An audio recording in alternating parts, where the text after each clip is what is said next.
Assalamualaikum warahmatullahi wabarakatuh. Perkenalkan, saya Rina dengan NIM 052311595, Prodi Administrasi Negara dari UT Palu.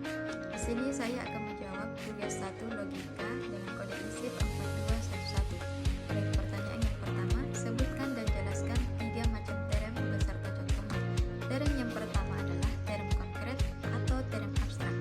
Term tersebut digunakan untuk menyebut sesuatu yang bisa dilihat, disentuh, dan dirasakan oleh panca indera. Misalkan meja, kucing, dan sepatu.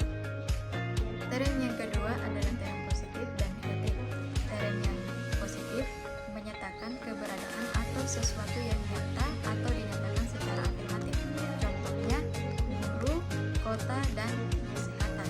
Sedangkan term negatif menyerahkan penolakan atau ketiadaan terhadap suatu keadaan dan hal. Contohnya bukan pelajar, tidak adil, dan tanpa harapan.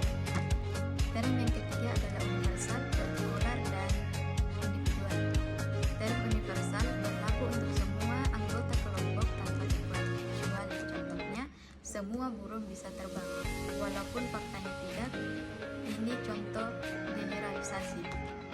Sedangkan term partikular merujuk pada sebagian kelompok atau sebagian individu dari keseluruhan. Contohnya, sebagian mahasiswa mengikuti organisasi kampus.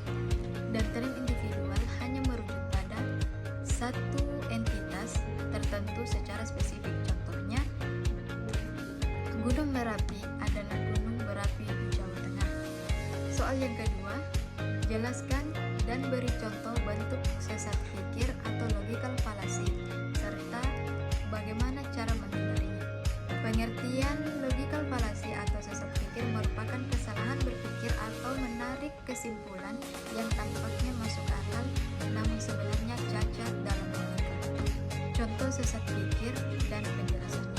Yang pertama, ad hominem, menyerang pribadi lawan bicara. Contohnya, pendapatmu tentang ekonomi tidak valid.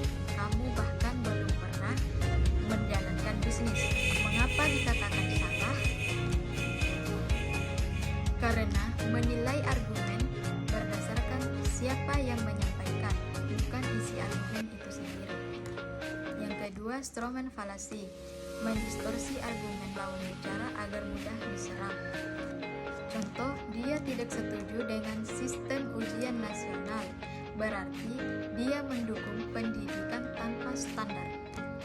Mengapa dikatakan salah? Karena lawan tidak mengatakan itu, namun argumennya telah salah diartikan. Yang ketiga, slippery slope, menganggap satu langkah kecil akan otomatis menyebabkan rangkaian kejadian ekstrim. Contoh, jika kita izinkan siswa membawa HP ke sekolah, nanti mereka akan balas belajar dan akhirnya gagal ujian. Mengapa dikatakan salah? Karena mengaitkan satu tindakan dengan akibat yang berlebihan tanpa bukti nyata atau bukti kuat.